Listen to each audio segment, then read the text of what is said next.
This is your News Source Evening Bulletin for today, Wednesday, the 3rd day of June in the year 2020. I'm Gordon Mosley. Here is what we're tracking tonight. The General Council of the Guyana Teachers Union is to meet this Friday to discuss the union's official position on the decision by the Ministry of Education and the Caribbean Examinations Council to move ahead with the Common Entrance and CSEC exams in the month of July. GTU President Mark Light explained this afternoon that the Teachers Union still has a concern about the examinations being held at this time when Guyana is still facing the coronavirus pandemic. We are concerned that with the timeline, 1st and 2nd of July.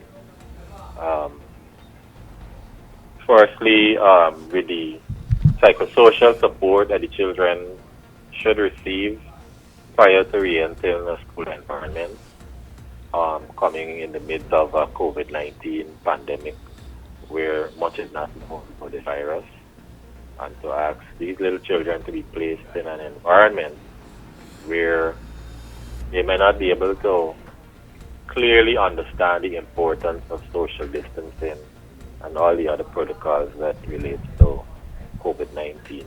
Schools in Guyana have been closed since March, resulting in the sitting of the national examinations being postponed. However, the Ministry of Education announced yesterday that the Common Entrance exams will take place on the 1st and 2nd of July. Schools will be reopened for grade 6 students from the 15th of June so that they could begin revision sessions at classes that should be held just 3 days a week. The president of the Guyana Teachers Union said there will still be the need for additional preparation work to be done with the students since they have been home for the past 3 months.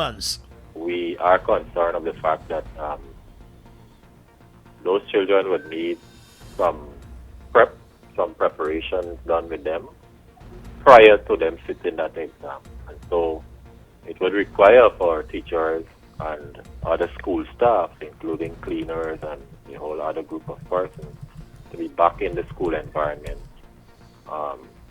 We are concerned about the state of readiness of those schools based on the protocol the ministry has established. The Guyana Teachers Union had recommended a later examination for the Common Entrance children, which would have resulted in them entering the new school year in January instead of September.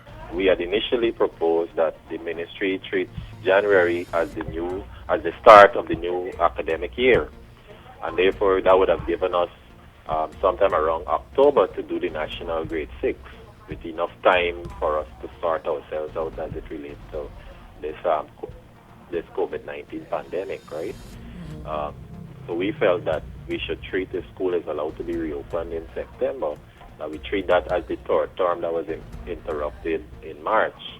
Remember, the third term came to an abrupt end in March. Yeah. So we treat September to December as the third term, and therefore we could do the national grade 6 in October to allow for those children to transition to their secondary schools in January. On the issue of the examinations for secondary school students, the Caribbean Examinations Council announced last week that the CSEC and CAPE exams will begin in mid-July. The Guyana Teachers Union also believed that the exam timeline for those exams should have been further delayed. Mr. Light explained that the union had put forward a number of recommendations for CXC. The GTU's General Council is the highest decision-making organ in the Teachers Union, and this Friday's meeting is likely to put out a statement expressing the concern of the Teachers Union and how it intends to have its concerns addressed. More news coming up in a moment. We all want to stay in touch, right? Now, even more than ever before. So to keep your connection strong, GTT is going 2 for 2. Combine GTT mobile and home internet services and we'll give you 2 gigs of free mobile data each month. With 2 GTT services, you're fully connected at home and on the go. Visit us online at gtt.co.gy/2for2 to learn more and start doing more with 2 for 2 from GTT. Stay safe, stay strong, Guyana. We're in this together.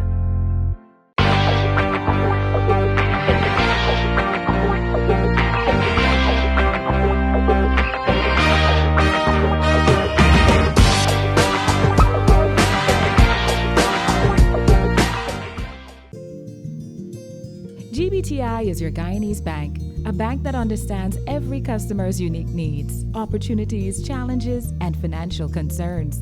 At GBTI, we see you for you. Whether you're buying a new home or car, planning your next vacation or retirement, saving for your child's future, or whether you're ready to take that bold step of investing in your dream business idea, We are with you every step of the way. We hear your stories and watch you focus on your dreams as we share your aspirations. We are more than just banking. We are a family. We are part of your community. Our commitment extends way beyond the walls of our branches and is demonstrated every day in the opportunities we provide to our individual and business customers. The support, time, and commitment we give back to communities across Guyana to help improve the lives of our Guyanese families. Because we see Guyana through your eyes.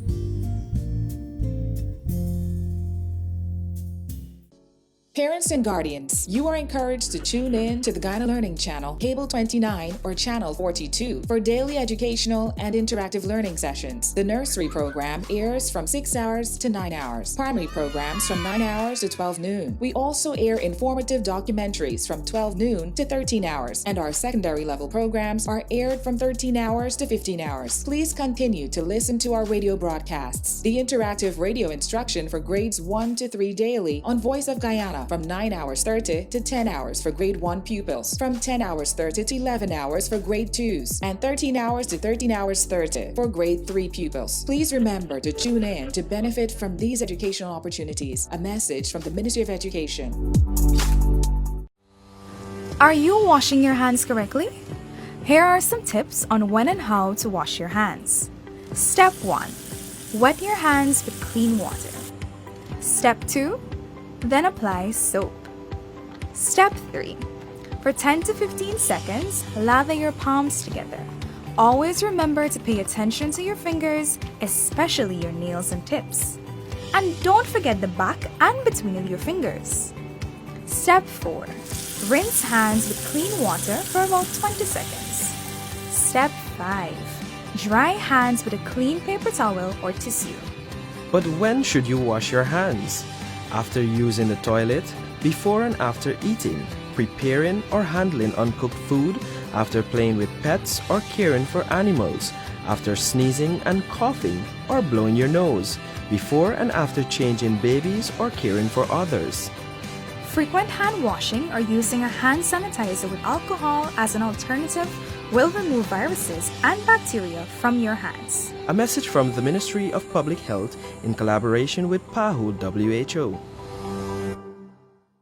Welcome back. The Ministry of Education this afternoon gazetted the order that paves the way for the sitting of national examinations from the month of July. The order covers the National Grade 6 Assessment Examinations, which will take place on the 1st and 2nd of July, and the CXC examinations, which will begin on the 13th of July. Under the order, which spells out the systems that will be in place for the sitting of the exams, all schools where the exams will take place must be equipped with a designated sick bay or quarantine area, which will be used to house anyone who may be in the school compound with symptoms of the coronavirus. Persons would have to remain there until medical officials are summoned. While all candidates will have to wear face masks before entering the school compound, the Education Ministry will also make masks available for those students who might not have any. The schools will be equipped with sanitization areas, and all persons entering the school compound will be required to wash their hands with soap and water at those sanitization areas. Once in the school compound, persons will not be permitted to leave the compound for the rest of the day. Cleaners are to be trained in infection prevention and control practices, and all cleaners will be provided with personal protective equipment to assist them to safely do their jobs. As News Source reported yesterday, there will also be strict measures in the classrooms for physical distancing, with only 15 students being allowed to be in a single classroom along with a teacher or invigilator. Students will not be allowed to play or loiter in the compound after the exams, and transportation will be provided for those from vulnerable communities, as parents will also be encouraged to make themselves available to pick up their children as soon as the exams are completed. A number of other measures are in place for the exams, which have been set for the month of July. Turning now to health matters, for the third straight day, Guyana recorded no new cases of the coronavirus. According to the Public Health Ministry, a total of 27 tests were conducted in the past 24 hours, and all of those tests returned a negative result. But the Deputy Chief Medical Officer, Dr. Karen Gordon-Boyle, today explained that infected persons are isolated in a medical facility, while those who may have been exposed to the disease are the persons who are placed in quarantine. She made the explanation as it appears that persons are still confused about the two. Fellow Guyanese, We wish to reiterate that isolation and quarantine facilities are not the same. Everyone who receives a positive test result will be placed in isolation. Persons in quarantine are those persons who were in very close contact with someone who tested positive, persons returning to Guyana, and someone who is suspected case awaiting results to confirm his or her status.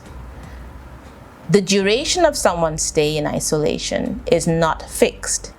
It depends on how fast the body fights off the virus. Dr. Boyle also stated that all persons in isolation are cleared after having 2 negative tests 24 hours apart, and once a person is cleared of the virus, they can no longer transmit it. All persons in isolation are cleared after having 2 negative tests 24 hours apart.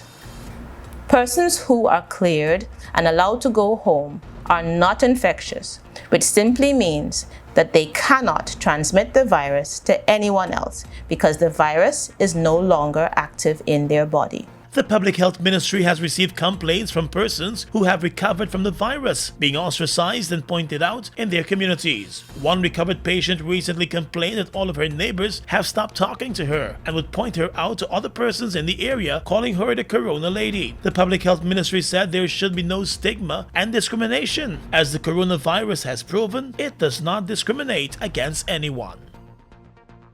U.S. Immigration Matters to report now. Let's tell you that Guyanese nationals who are stranded in the U.S. as a result of the coronavirus pandemic and may have gone past their allowed time of stay in the country, they are being encouraged to apply for an extension of stay in the U.S. On most occasions, persons arriving in the U.S. are granted a 6-month duration of stay. With airports in Guyana closed for the past 3 months, several persons who were vacationing in the U.S. have expressed worry about whether the situation could impact their future visits to the United States. Consular Chief of the U.S. Embassy here in Guyana, Karen Wilberhouse, told News Source today that persons should pay attention to the expiration date of their duration of stay status and the expiration of the U.S. visa if they are currently stranded in the U.S. When an individual travels to the United States, the visa foil gets them to that point of entry. And then U.S. Citizenship and Immigration Services, which is part of the Department of Homeland Security, that is the authority that determines how long that individual can stay.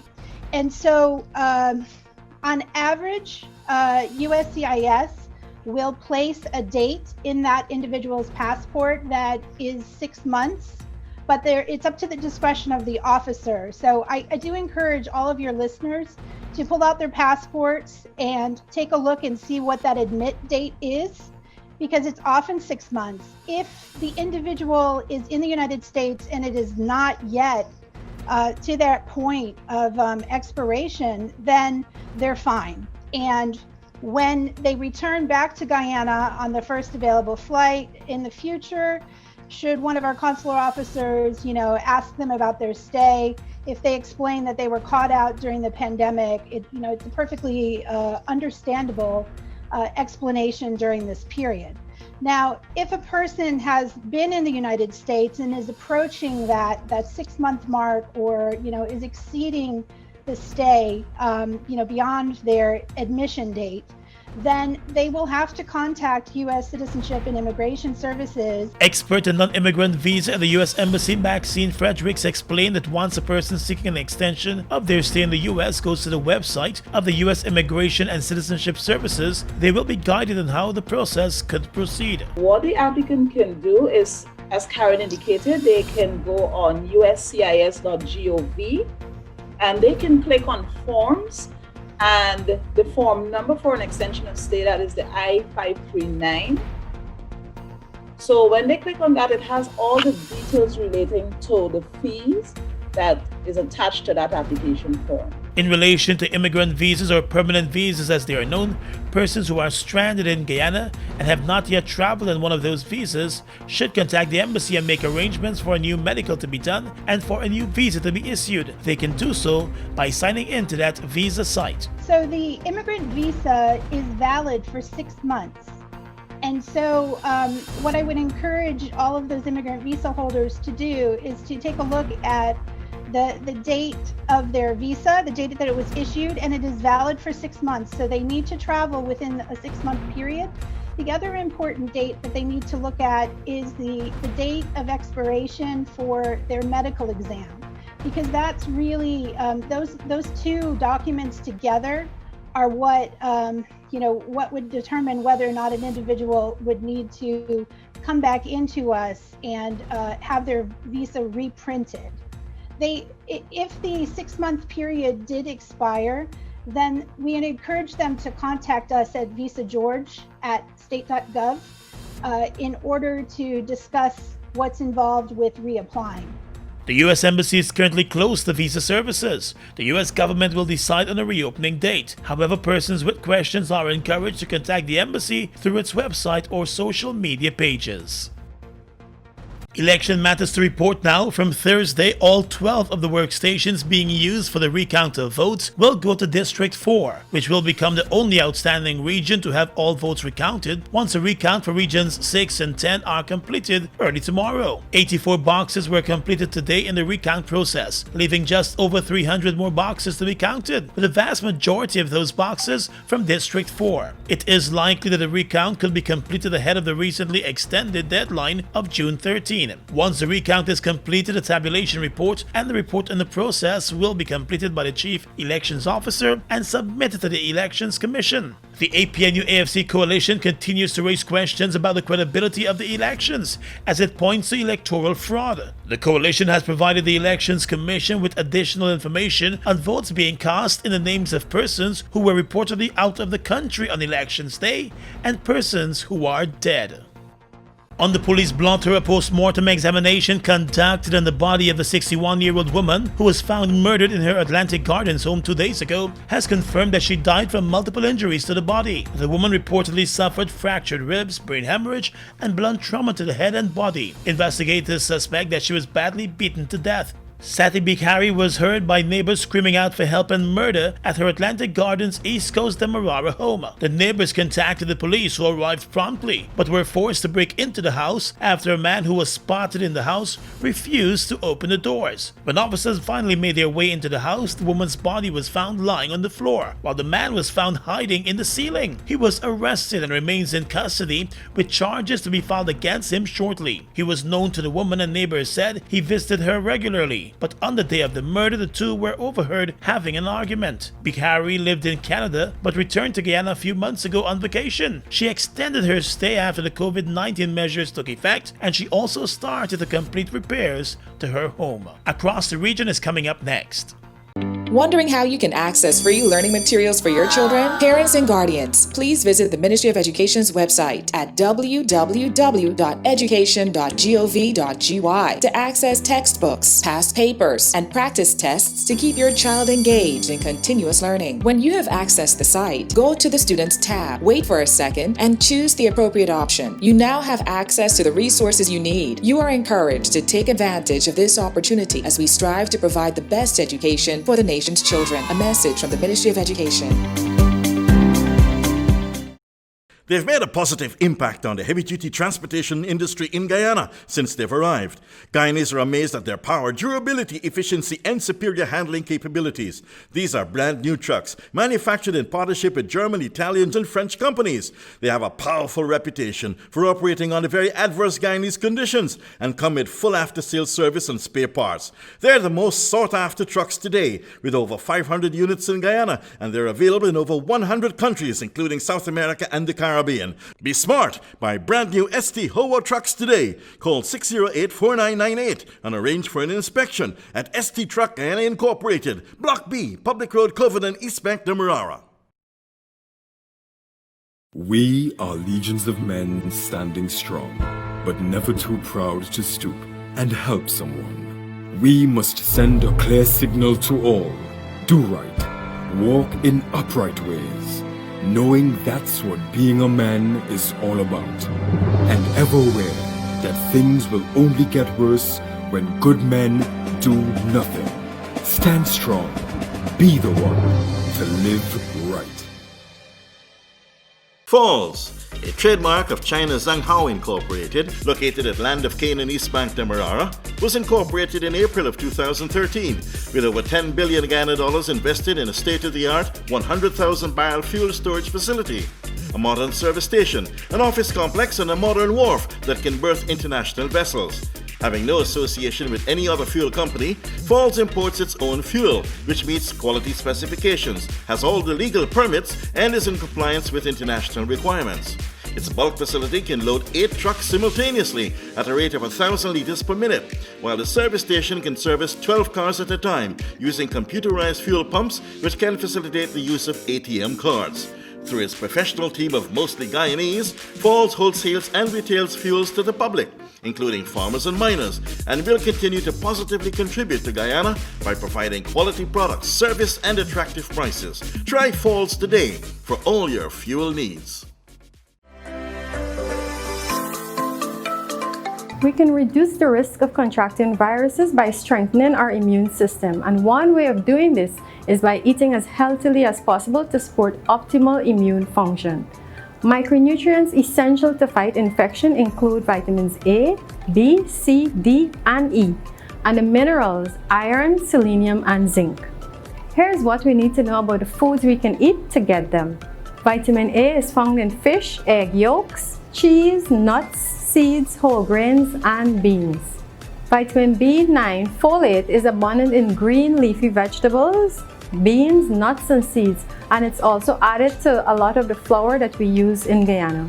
Vitamin B12 is found in animal products, including eggs, meat, and dairy, and also in some fortified milk.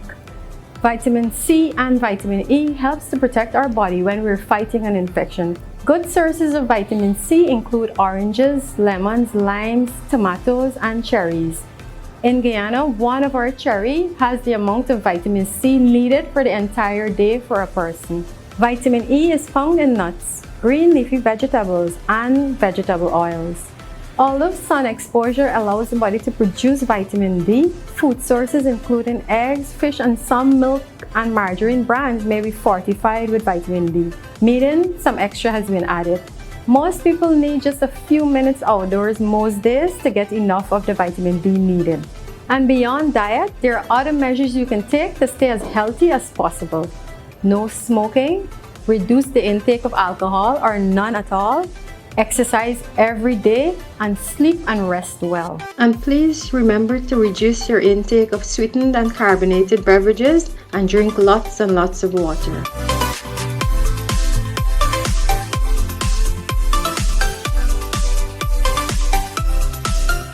Across the region right now, Jamaican Prime Minister Andrew Holness has announced that there will be mandatory COVID screening for all passengers arriving in Jamaica during this month of June. During the period June 1 to 14, arriving Jamaicans will go through a 2-element screening process, and when the borders open to other travelers from the 15th of June, they too will be screened.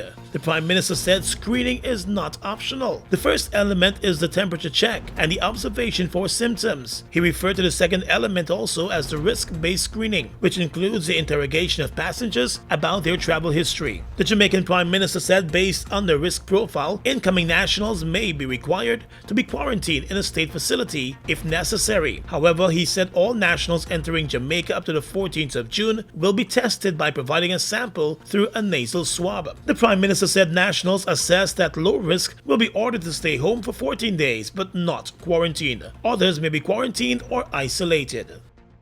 In neighboring Brazil, the country has registered another record number of new daily coronavirus deaths. The 1,262 new fatalities put the country's overall death toll from the coronavirus to 31,199. The jump comes as several major cities across Brazil start to reopen. In Rio de Janeiro, people were seen on the beaches, and in Sao Paulo, some commerce and businesses had opened their doors. The director of the Pan American Health Organization said it was difficult to see how the virus would be contained in Brazil unless restrictive measures and more testing were used. Brazil has over 500,000 confirmed cases of the coronavirus, second only to the US.